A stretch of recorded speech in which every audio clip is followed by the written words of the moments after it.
El imperio azteca era un imperio militar donde las batallas con las ciudades, estado y tribus vecinas eran comunes. Con el paso del tiempo, estas batallas se hicieron necesarias para el funcionamiento constante del imperio debido a una afluencia constante de tributos y cautivos de guerra. Debido a la importancia de la guerra en la cultura azteca, los guerreros disfrutaban de un estatus muy alto en la sociedad que estaba a la par con la nobleza. Convertirse en un gran guerrero era una de las formas seguras de ascender en la sociedad. En esta jerarquía de los guerreros de élite de los aztecas se destacaban los guerreros águila. Los guerreros águila, junto con los guerreros jaguar, formaron las dos órdenes de élite de los mejores guerreros entre los aztecas. Ambas órdenes militares estaban reservadas para los soldados más valientes de noble cuna, quienes tomaban la mayor cantidad de prisioneros en batalla.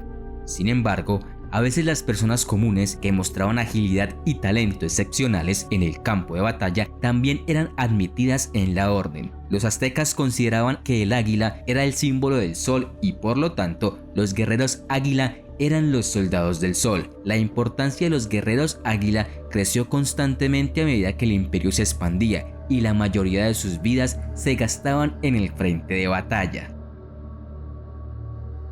Los niños aztecas eran identificados por primera vez como guerreros con un ritual de nacimiento. El ritual involucraba un escudo y una flecha. El escudo se colocaba en la mano izquierda del niño, mientras que la flecha se colocaba en su mano derecha. Esto estaba destinado a simbolizar la vida del niño como un guerrero para su pueblo. Además, el ritual de nacimiento destacó la importancia de los guerreros para la sociedad azteca.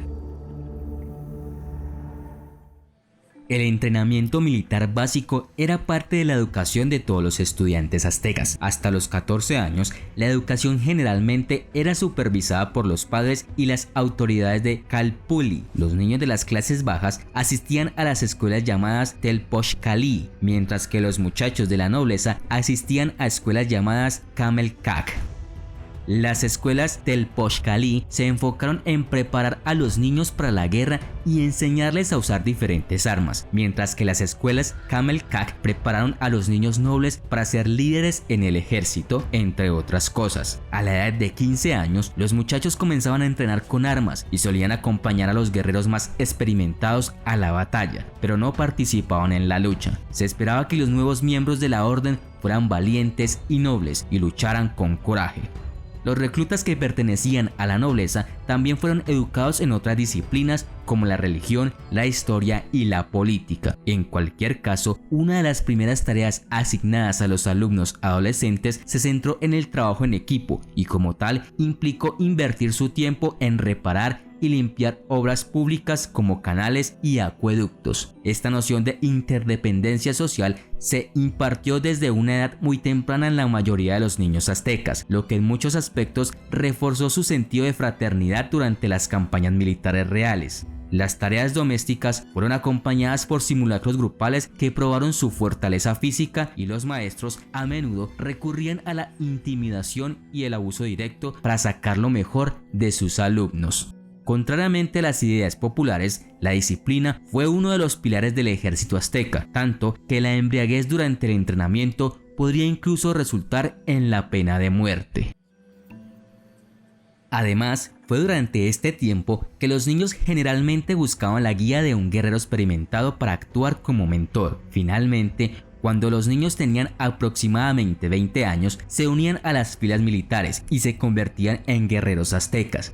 Para establecerse como un guerrero y alcanzar el estatus de adulto, el joven recluta tenía que capturar a su primer prisionero. La captura de prisioneros implicaba una mejora en la jerarquía militar, y después de capturar a 20 prisioneros de guerra para el sacrificio, un guerrero era elegible para convertirse en un guerrero águila.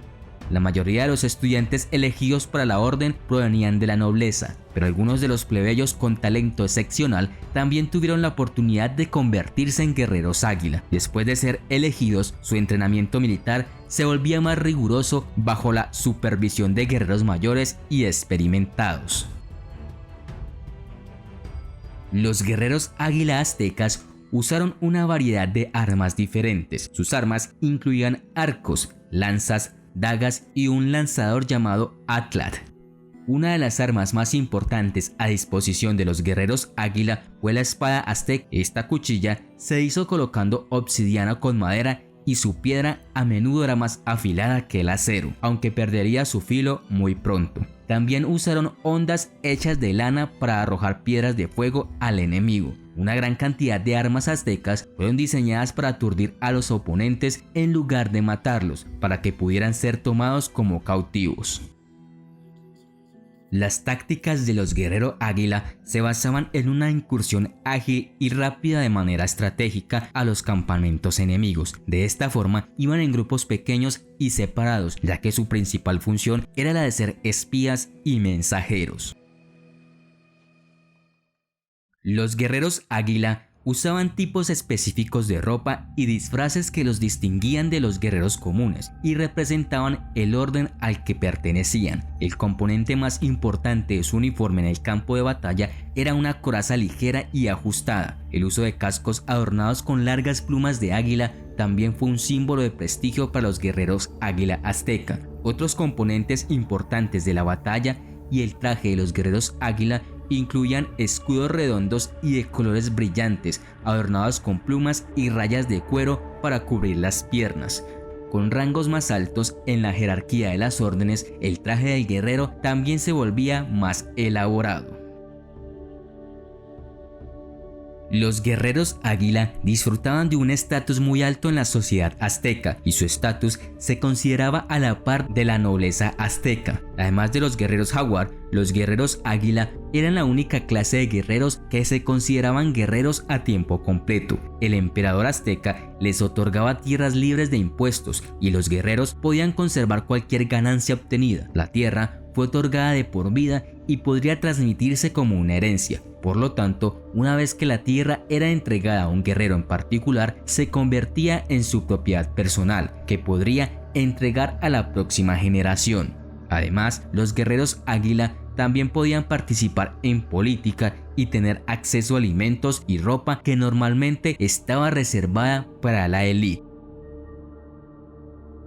La famosa casa azteca de las águilas se encuentra al lado del famoso templo mayor en Tenochtitlán. Era un lugar donde los guerreros águila se reunían durante sus ceremonias y rituales y presentaban diversos tipos de ofrendas a los dioses. Aquí tenían que realizar lo que en términos actuales calificaríamos como su examen final, su examen profesional. Dicho examen consistía en enclaustrarse durante 40 días para realizar ciertas actividades como ayunos, meditaciones y brutales autosacrificios. Los que lograban terminarla se convertían en guerreros águila. Representación del sol diurno o jaguar. Representación del sol nocturno. Cada 17 de marzo y 2 de diciembre, el Cuauhcalli recibía a los aspirantes. Lamentablemente, cientos morían en el intento, pues las pruebas eran extremadamente difíciles y dolorosas.